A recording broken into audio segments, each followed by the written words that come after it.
विद्यार्थियों, आज हम बताने जा रहे हैं लॉर्ड डलहौजी और उनके व्यपगत के सिद्धांत के बारे में, जिसको हम बोध निषेध की नीति या डॉक्ट्रिन ऑफ लैप्स भी बोलते हैं। मैं डॉक्टर अनंता माथुर आज आपको ब्रिटिश साम्राज्यवादी नीतियों के तहत लॉर्ड डलहौजी की नीतियां और व्यपगत के सिद्धांत के बारे में इस वीडियो में बात करूंगी।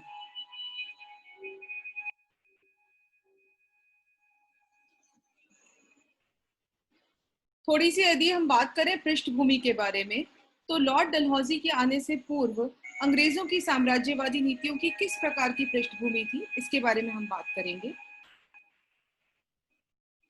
प्लासी के युद्ध में विजय के बाद अंग्रेजी साम्राज्य जो था उसने दो तरफा पद्धति के द्वारा कंपनी का साम्राज्यवादी प्रसार किया और सुदृढ़ीकरण किया। किस प्रकार से किया? प्लासी के युद्ध के बाद हमने अपने पिछले वीडियो में आपको बताया था कि किस प्रकार से अंग्रेजों ने धीरे धीरे शासन पर अपना अधिकार करना स्थापित कर लिया, किस तरह से धीरे धीरे भारतीय राज्यों की अराजकता का उन्होंने फायदा उठाते हुए ये सोचने का प्रयास किया कि धीरे धीरे भारत में प्रचार प्रसार कैसे किया जाए। शुरू में उनका उद्देश्य विशुद्ध रूप से व्यापारिक था, लेकिन धीरे धीरे राजनीतिक लाभों की आकांक्षा भी अंग्रेजों के मन में आ गई। दूसरी कंपनियों के साथ युद्ध और स्पेशली सप्तवर्षीय युद्ध में फ्रांस की पराजय के बाद अंग्रेजों के लिए भारत में साम्राज्यवादी विस्तार का रास्ता एकदम से साफ हो गया और उन्होंने और ऐसे कई गवर्नर जनरलों ने अपनी नीतियों के द्वारा भारत में एक उपनिवेशवादी साम्राज्य की स्थापना की। तो क्या नीतियां थी, इनके बारे में हम जानकारी देंगे। सबसे पहली जो नीति थी वो थी विजय और युद्ध द्वारा समामेलन की नीति। विजय और युद्ध द्वारा समामेलन की नीति, यानी ये फर्स्ट फेज था जिसमें अंग्रेजों ने बहुत सारे राज्यों के साथ युद्ध किया और उन पे विजय प्राप्त करके उन राज्यों को अपने अंदर अधिग्रहित कर लिया। प्लासी के बाद बक्सर का युद्ध हुआ। बक्सर के युद्ध की खास बात ये थी कि इसमें ना सिर्फ बंगाल पर अंग्रेजों का अधिकार हो गया, बल्कि अवध के सम्राट और मुगल सम्राट की भी इस बक्सर के युद्ध में हार हुई थी और इसके कारण ये निश्चित हो गया था कि अंग्रेजों को पता चल गया था कि उनका मुकाबला करने वाली कोई भी राजनीतिक शक्ति अब भारत में नहीं है। तो ये जो विजय और युद्ध द्वारा नीति में बंगाल के बाद मैसूर के अलावा मराठा आंग्ल मराठा युद्ध जो हुए थे वो भी इस श्रेणी में आते हैं। इसके अलावा पंजाब को एनेक्स करना और कई तरह के छोटे छोटे राज्यों का विलय जो था वो ब्रिटिश साम्राज्य में हो गया था। तो इन युद्धों के द्वारा पहली नीति अंग्रेजों की ये रही। दूसरी जो नीति थी वो थी कूटनीतिक एवं प्रशासन तंत्र द्वारा समामेलन की नीति। ये बहुत इंपॉर्टेंट नीति थी। खाली विजय करते तो भारत के सारे राज्य संगठित हो जाते और अंग्रेजों के विरुद्ध विद्रोह का झंडा करा देते। तो उन्होंने सिर्फ उन राज्यों को विजय के लिए चुना जो कि राजनीतिक दृष्टि से कमजोर राज्य थे, लेकिन ऐसे बहुत सारे राज्य थे जो राजनीतिक दृष्टि से अपना महत्व रखते थे। ऐसे राज्यों को अंग्रेजों ने कूटनीतिक समामेलन के लिए चुना, यानी उनमें डिप्लोमेटिक उन्होंने ऐसे राजनयिक संबंध बनाए, ऐसी परिस्थितियां पैदा कर दी और उनसे कहा कि हम आपकी सहायता करेंगे यदि आप हमको जो क्या कहते हैं इसके बदले में हमारे बातों को मानेंगे, हमारे रेजिडेंट को रखेंगे। इसके बारे में मैं आपको कूटनीतिक समामेलन का सबसे अच्छा उदाहरण है लॉर्ड वेलेस्ली और उनकी सहायक संधि की नीति। सहायक संधि के बारे में हम पिछले वीडियो में विस्तार से चर्चा कर चुके हैं। तो सहायक संधि जो थी वो कूटनीतिक समामेलन की नीति का सबसे महत्वपूर्ण पार्ट था। तो कूटनीति किस तरह की कूटनीति थी कि अंग्रेज किसी राज्य को ये ऑफर देते थे, ईस्ट इंडिया कंपनी में जो अंग्रेज थे वो ऑफर देते थे कि हम आपके राज्य की आंतरिक और बाह्य शत्रुओं से रक्षा करेंगे, इसके बदले में आपको हमारी सेना को अपने खर्चे पे वहां रखना पड़ेगा। इस सेना को रखना और हमारी सहायता के बदले में आपको एक भारी धनराशि हमको देनी पड़ेगी और ये सब काम स्मूथली चलते रहें तो उसके लिए अंग्रेजों का एक रेजिडेंट जो है वो आपके दरबार में रहेगा। तो इतनी सारी शर्तों के साथ ये सहायक संधि होती थी और धीरे धीरे वो जो राज्य था वो अंग्रेजों की कृपा पे, दया पे और उनकी सेना की सहायता पे इतना अधिक डिपेंडेंट हो जाता था, इतना अधिक उनके ऊपर आश्रित हो जाता था कि वो किसी भी प्रकार से वो नहीं रह पाता था, इंडिपेंडेंट नहीं रह पाता था और धीरे धीरे जो था वो जो राज्य है वो पंगु होते जाते थे और अंग्रेज उनको अपने राज्य में मिलाने का प्रयास कर लेते थे। तो ये जो थी नीति जो थी, ये अंग्रेजों की कूटनीतिक नीति का एक महत्वपूर्ण पार्ट था। ये आप देख रहे हैं कि किस प्रकार से विजय और युद्ध के द्वारा धीरे धीरे ये जो यूनियन जैक है, ये ब्रिटिश का फ्लैग है, और ये किस तरह से सारे भारत में फैलता जा रहा है और पूरे भारतवर्ष के लोग जो थे धीरे धीरे अंग्रेजों के अधीन आते जा रहे थे। अब जैसा मैंने आपको बताया, अपनी पहली नीति यानी विजय की नीति के अंतर्गत कंपनी ने बंगाल को, फिर मैसूर को, फिर मराठा को और फिर सिख जैसी बड़ी भारतीय शक्तियां जो उनके लिए एक खतरा साबित हो सकती थी, जो उनके सबसे बड़े शत्रु थे, उनको एक एक करके परास्त किया। बंगाल को प्लासी और बक्सर के युद्ध के द्वारा, मैसूर को विभिन्न युद्धों के द्वारा, पहले हैदर अली, उसके बाद टीपू सुल्तान, 4 मराठा युद्धों के द्वारा और रणजीत सिंह जी को सिख युद्धों के द्वारा एक एक करके भारत में पराजित कर दिया गया। लेकिन बहुत सारे रियासतें, इसके अलावा भी भारत में हजारों रियासतें और रजवाड़े थे, और उनको एकत्रित करने के लिए 3 कूटनीतिक प्रशासनिक नीतियों को अपनाया, जिसको ब्रिटिश साम्राज्यवादी नीति 3 तरह की थी। पहली थी वॉरेन हेस्टिंग्स की रिंग एंड फेंस पॉलिसी, दूसरी थी वेलेस्ली की सहायक संधि, जिसके बारे में हम बात कर चुके हैं, और तीसरी है डलहौजी का व्यपगत सिद्धांत, जिसके बारे में हम वीडियो में आगे बात करेंगे। तो आप देख रहे हैं किस प्रकार से कूटनीति, विजय और सब तरह से अंग्रेज जो थे उन्होंने भारतीय राज्यों को अपने अधीन करने की साम्राज्यवादी नीति को किस तरह से पालन किया। अब रिंग फेंस या घेरे की नीति क्या है? घेरा समझ में आता है जैसे कि किस तरह से किसी राज्य को चारों तरफ से घेर लो, उसको इस तरह से मजबूर कर दो कि वो आपकी बात मानने पर बाध्य हो जाए। इसको रिंग और फेंस की नीति कहते हैं। इसका जो प्रतिपादक था वो वॉरेन हेस्टिंग्स के राज्य तक, काल तक इस नीति का पालन हुआ है। इसका उद्देश्य बफर जोन बनाकर कंपनी की सीमाओं की रक्षा करना था। इसमें एक फेंस बना दी जाती थी जिसमें शामिल किए गए राज्यों को उनके स्वयं के खर्चों पर बाहरी आक्रमण के विरुद्ध सैन्य मदद देने का भरोसा दिया जाता था। उन्होंने कहा, आप किसी भी तरह की चिंता मत करिए, किसी भी तरह के बाहरी आक्रमण से हम आपकी रक्षा करेंगे, और ये जो है जो रक्षा है, इसके बदले में आप हमें कुछ सेना को, मतलब हमारी सेना को रखेंगे, और ये खर्चा जो है वो उन राज्यों को देना पड़ेगा जिनको इस घेरे में या फेंस में रखा गया है। तो ये जो नीति थी, ये वॉरेन हेस्टिंग्स के काल की थी। इसके बाद वाले जो गवर्नर जनरल थे, जिसमें कि वेलेस्ली प्रमुख था, जी आप लॉर्ड वेलेस्ली को देख सकते हैं। ये जो थी, ये मैत्री संधि की, यानी एक कड़वी गोली थी जिसके ऊपर एक शुगर कोटिंग यानी एक मिठास की लेयर चढ़ा रखी थी। इसका जो बाहर का कलेवर था, यानी जो एनवलप था, जो लिफाफा था, वो तो मैत्री का था, लेकिन इसके पीछे जो अंग्रेजों के उद्देश्य थे, उसका उनका उद्देश्य था अपनी बड़ी सारी सेना को भारतीय राजाओं के खर्चे पर रखना। तो लॉर्ड वेलेस्ली ने देशी राज्यों के साथ संबंध बनाने के लिए इस नीति का प्रयोग किया, और बड़े राज्यों को अपने खर्चे पर अंग्रेजी सेना को रखना पड़ता था, अंग्रेज रेजिडेंट को रखना पड़ता था, और आंतरिक मामलों में दखल ना देने की बात की गई थी। लेकिन जब रेजिडेंट वहां रहता था तो धीरे धीरे उस राज्य की सारी चीजें अंग्रेजों के सामने एक्सपोज हो जाती थी, और वो राज्य बहुत ही पंगु और निरीह हो जाता था, और धीरे धीरे वो राज्य एक कमजोर राज्य बन जाता था। तो ये नीति के बारे में हम आपको बता चुके हैं। अब बात करते हैं लॉर्ड डलहौजी के बारे में, जो आज के हमारे इस वीडियो के मुख्य व्यक्तित्व भी हैं। लॉर्ड डलहौजी जो भारत में 1848 में गवर्नर जनरल बन के आए थे। वेलेस्ली के बाद डलहौजी ही एक महत्वपूर्ण गवर्नर जनरल थे। इसके बीच में जो गवर्नर जनरल आए थे उनका महत्व इतना अधिक नहीं था लॉर्ड हेस्टिंग्स वगैरह का भी था, लेकिन महत्वपूर्ण साम्राज्यवाद के क्षेत्र में जो गवर्नर जनरल था उसमें वेलेस्ली के बाद लॉर्ड डलहौजी जो थे वो ऐसे गवर्नर थे जिन्होंने अपनी साम्राज्यवादी नीतियों के द्वारा ब्रिटिश साम्राज्य का अत्यधिक विस्तार किया। गवर्नर जनरल बनते ही उन्होंने अंग्रेजी सीमाओं का विस्तार करना शुरू कर दिया, और उसके लिए उन्होंने मुख्यतः 3 नीतियां बनाई। पहली नीति थी युद्ध की नीति, युद्ध करके अपनी सीमाओं का विस्तार करना। इस युद्ध की नीति के द्वारा इन्होंने सिक्किम को जीता, सिंध को जीता, और भी कई राज्यों पर आक्रमण किए। दूसरी जो नीति थी वो थी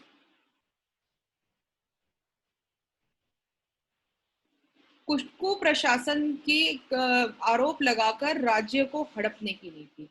अपने सहयोगी राज्यों पर कुप्रशासन का आरोप लगाना और फिर उनको धीरे धीरे अधिग्रहित करना। इस नीति के तहत उन्होंने दो प्रमुख राज्यों को अधिग्रहित किया, एक था अवध और दूसरा था हैदराबाद। तीसरा जो सिद्धांत था वो था व्यपगत का सिद्धांत, जैसा कि मैंने आपको बताया है। इसको गोद निषेध की नीति या डॉक्ट्रिन ऑफ लैप्स भी कहते हैं। यानी यदि किसी राज्य में उसका वैध उत्तराधिकारी ना हो तो उस राज्य को आगे कोई भी व्यक्ति को गोद लेने के अधिकार देने से डिनाय कर देना, मना कर देना, और इस बिना पर उस राज्य को ब्रिटिश साम्राज्य में मिला लेना या विलय कर लेना। यही इस व्यपगत के सिद्धांत का मूल था। व्यपगत यानी विलोप करने का सिद्धांत। यानी किस तरह से, जैसे हड़प लेना, इसको हड़प की नीति भी कहते हैं। कई इतिहास की किताबों में आपको ये हड़प की नीति भी कही जाएगी। ये एक तरह से खुलेआम लूट थी, सरासर हड़पना था। यानी किसी भी आरोप को लगाकर किसी की चीज को हड़प लेना, यही इस नीति का मूल था और इसीलिए इसको व्यपगत का सिद्धांत कहते हैं। सबसे पहले कुप्रशासन का आरोप लगाकर अवध को हड़पा गया। इसका नवाब वाजिद अली शाह था। अंग्रेजों ने उनके बेटे को देश निकाला दे दिया और बाद में कहा कि जेम्स आउटरम, जो उस समय अवध पे उसने रिपोर्ट तैयार करके एक झूठी सच्ची रिपोर्ट बना के ब्रिटिश साम्राज्य में पेश की और कहा अवध में जनता बहुत दुखी है, वहाँ का प्रशासन बिल्कुल पंगु हो चुका है, नवाब को अपने रास रंग नाच गाने से फुर्सत नहीं मिलती है। ये नवाब वाजिद अली शाह थे।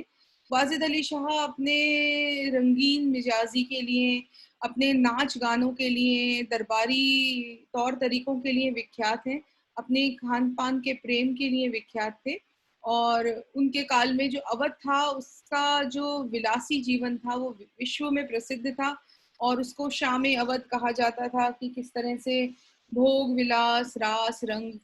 और जो जनता थी वो उसका नवाब को भी कोई खास ख्याल नहीं था और अंग्रेजों ने इसी बिना पर अवध को एक बहुत ही गलत तरीके से कुशासन का आरोप लगाया और रातों रात नवाब वाजिद अली शाह को गिरफ्तार कर लिया गया।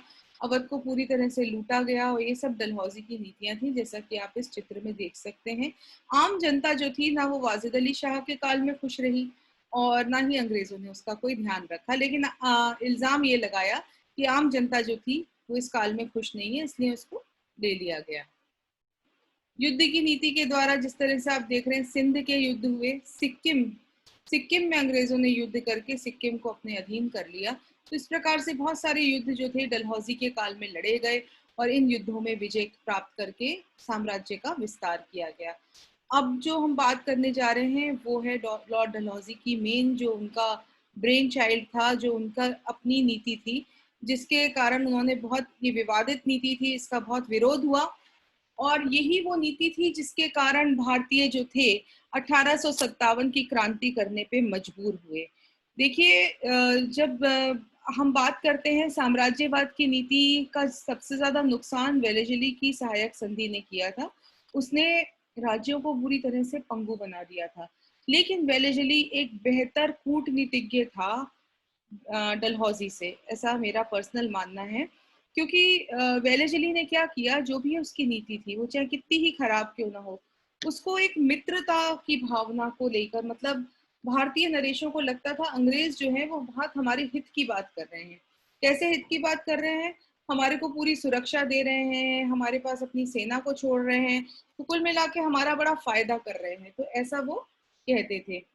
तो डलहौजी ने क्या किया, उसका मानना था कि झूठे रजवाड़ों और कृत्रिम मध्यस्थ शक्तियों द्वारा जनता की परेशानियां बढ़ती हैं, इसलिए इन रजवाड़ों को और इन छोटी छोटी शक्तियों को हट जाना चाहिए और इनको कंपनी के अधीन होना चाहिए। तो उसने अपनी सोच को एक तर्क का जामा पहनाया। अब ऐसे ही मैंने सोच लिया कि ये राज्य तो कमजोर है, या इसका होने से कंपनी की शक्ति को खत्म हो रहा है, या इसकी कोई होने ना होने का कोई मतलब नहीं है, ना यहाँ प्रशासन है, ना इसका कोई लॉन्ग टर्म फ्यूचर है, तो इसको क्यों ना हम अपने अधीन कर लें। भाई तुम्हारी चीज थोड़ी है जो तुम अपने अधीन कर लोगे, लेकिन उसके लिए उसको कुछ तर्क चाहिए था। तो उसके दिमाग में एक तर्क सूझा, क्योंकि उस समय भारत के बहुत सारे ऐसे छोटे छोटे रजवाड़े थे जिनके शासकों के अपना कोई वैध उत्तराधिकारी नहीं था, यानी उनका अपना कोई औरस पुत्र नहीं था, यानी खुद का बेटा नहीं था या खुद का कोई उत्तराधिकारी नहीं था। तो वो फिर क्या करते थे, वहां पे एक परंपरा थी भारत में, और ये सदियों से चली हुई परंपरा थी कि शासक जो था अपने शासन को आगे बढ़ाने के लिए किसी संतान को गोद ले लेता था। और गोद लेके वो शासक जो था वो उसको मिल जाता था। ऐसा कई सालों से भारतीय साम्राज्यवादी परंपरा में होता आ रहा था। तो डलहौजी ने क्या किया कि उसने कहा कि ये कोई बात नहीं होती, हम उनको अलाउ ही नहीं करेंगे कि किसी को भी, अब आज के बाद किसी को भी किसी भी प्रकार का उत्तराधिकारी गोद लेने का कोई अधिकार नहीं है। यदि आपके खुद का औरस पुत्र है तब तो वो शासन आप चला सकते हो, अदरवाइज वो आपका हम अंग्रेजी साम्राज्य में मिला लेंगे। इसीलिए सतारा, जैतपुर, संभलपुर, उदयपुर, झांसी और नागपुर, इन साम्राज्यों को कंपनी ने अपने अधीन कर लिया। और यही जो थी बाद में राजाओं के विरोध का कारण बनी, क्योंकि ये अंग्रेजों की जो चीज वेलेजली के काल तक दबी दबी और ढकी हुई थी, यानी भारतीय राज्य अभी तक ये मानते थे कि अंग्रेज जो थे वो हमारे मित्र हैं, वो चीज एकदम से एक्सपोज हो गई। और ये पता चल गया कि अंग्रेज जो हैं सिर्फ और सिर्फ अपनी साम्राज्यवादी नीतियों के लिए ही कार्य कर रहे हैं। उनकी भारतीय जनता के साथ, भारतीय राजाओं के साथ ना तो कोई मित्रता की भावना है, ना कोई सहानुभूति का सिद्धांत है, वो तो सिर्फ हड़प के सिद्धांत पर कार्य कर रहे हैं। तो ये बात जैसे ही एक्सपोज हो गई, ये बात जैसे ही ओपन हो गई, जैसे ही लोगों को इस बात की के बारे में ज्ञान हो गया, तो उसके बाद जो था अंग्रेजों के विरुद्ध विद्रोह जो था वो प्रबल हो गया। और उसकी परिणति हुई आगे कुछ ही सालों में, 2-1 सालों में जाकर भारतीय स्वतंत्रता संग्राम के पहले युद्ध 1857 की क्रांति के रूप में। डलहौजी ने भारत के सभी प्रदेशों को अंग्रेजी अधिकार के अंतर्गत लाने का प्रयास किया और उसकी सबसे महत्वपूर्ण नीति थी व्यपगत की या गोद निषेध की नीति। इस निषेध नीति की सबसे प्रमुख विशेषता ये थी कि जो मैं आपको बता चुकी हूँ कि जिन शासकों का उत्तराधिकारी नहीं होता था वे पुत्र को गोद नहीं ले सकते थे। अब इसमें 3 श्रेणी के राज्य थे। पहली श्रेणी की जो रियासतें थी, इसमें वे राज्य थे जो प्रत्यक्ष या अप्रत्यक्ष रूप से ब्रिटिश सरकार के सहयोग से अस्तित्व में आए थे। यानी ये राज्य शुरू से ही ब्रिटिश सरकार के अधीन थे, इनको ब्रिटिश शासन ने ही खड़ा किया था। इन राज्यों को तो ऑब्वियसली, क्योंकि ये ब्रिटिश शासन के डायरेक्ट अधीन थे, इनको अपने उत्तराधिकारी को गोद लेने का अधिकार था ही नहीं। और इनकी मृत्यु के बाद ये राज्य अंग्रेजों के अधीन हो जाएंगे। जैसे झांसी थी, जयपुर, ये जयपुर साउथ में है, और संभलपुर। दूसरी श्रेणी के राज्य आश्रित राज्य थे, जो प्रत्यक्ष रूप से अस्तित्व में तो आए थे ब्रिटिश सरकार, लेकिन ये कंपनी के अधीन नहीं थे। ये केवल बाह्य सुरक्षा के लिए कंपनी पर आश्रित थे। पहली श्रेणी के तरह से इनको गोद लेने से छूट थी, लेकिन उससे पहले इनको ब्रिटिश सरकार से इजाजत लेनी पड़ती थी। ऐसे राज्यों में अवध, ग्वालियर और नागपुर आते थे। तीसरी श्रेणी के राज्य जो स्वतंत्र राज्य थे, इन श्रेणी के राज्यों को अपने उत्तराधिकारी को गोद लेने की पूरी स्वतंत्रता थी। इनमें जयपुर, उदयपुर और सतारा जैसे राज्य जो थे वो प्रमुख थे। अब सबसे पहला जो राज्य था वो सतारा था। यहाँ के शासक के कोई भी पुत्र नहीं था, इसलिए इसने ब्रिटिश सरकार से पत्र के द्वारा अपने बेटे को गोद लेने की मांग की, लेकिन डलहौजी ने इसे अस्वीकार कर दिया था। और 1848 में जब सतारा के राजशासक की मृत्यु हो गई तो इसको अंग्रेजी शासन के अंतर्गत मिला लिया गया। तो इस प्रकार से सतारा जो था, जो कि महाराष्ट्र में स्थित है, वो पहला राज्य था जो इस व्यपगत की नीति का शिकार बना। दूसरा और बहुत प्रमुख राज्य जो सबसे ज्यादा आपने सुना भी है, जिसके बारे में सभी लोगों को जानकारी है, वो था झांसी। झांसी की रानी जिनका नाम मनुबाई था और इनके पति का नाम गंगाधर राव था, इन्होंने अपने पति की मृत्यु के बाद एक पुत्र दामोदर राव को गोद लिया और इन्होंने झांसी को पे उसका अधिकार माना। लेकिन अंग्रेजों ने इसको आक्रमण करके झांसी को अपने अधीन कर लिया। झांसी की रानी ने अत्यंत वीरता के साथ, बहुत ही वीरता के साथ इनका मुकाबला किया और गंगाधर राव की मृत्यु हो जाने के उपरांत अंग्रेजों ने आक्रमण करके झांसी को अपने अधिकार में लेने की कोशिश शुरू कर दी। लेकिन लक्ष्मीबाई ने बहुत बहादुरी के साथ इनका सामना किया और 1853 में झांसी को अधिग्रहित कर लिया गया। फिर था नागपुर। यहाँ के शासक राघोजी ने भी पत्र के द्वारा गोद लेने के लिए अपने बेटे को मान्यता देने के लिए आग्रह किया, लेकिन किसी भी तरह का कोई निर्णय कंपनी ने नहीं लिया और उनकी मृत्यु के बाद डलहौजी ने उनके दत्तक पुत्र को मान्यता देने से इनकार कर लिया और इस राज्य को अपनी अधीनता में ले लिया। अब व्यपगत की नीति की क्या आलोचना हो सकती है? पहली बात तो ये जो नीति थी ये बेसिकली गलत थी, इसका कोई तर्क नहीं था। कोई राज्य, वो उसका अपना अधिकार है कि वो अपने राज्य को आगे चलाने के लिए उत्तराधिकारी ले सकता है या नहीं ले सकता, और ऐसी सामाजिक और राजनीतिक परंपरा भारत के अंदर पहले से विद्यमान थी।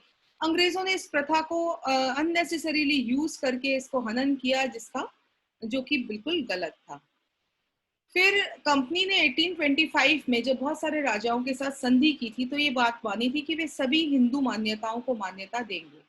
तो हिंदू परंपरा के अनुसार बहुत प्राचीन काल से शासकों को उत्तराधिकारी मनोनीत करने का अधिकार था, लेकिन अब इस नीति के द्वारा कंपनी अपनी बात से मुकर गई और इस दमनकारी नीति का लोगों ने विरोध किया। फिर जिस समय इस नीति को लागू किया गया, उस समय अंग्रेज क्या थे? वो ईस्ट इंडिया कंपनी थे, एक व्यापारिक कंपनी थी। उनके पास कोई सार्वभौमिक सत्ता का अधिकार नहीं था। वो सत्ता का अधिकार उस समय भी मुगल शासक के पास था। तो इसलिए ये जो नीति थी ये पूरी तरह से गलत थी।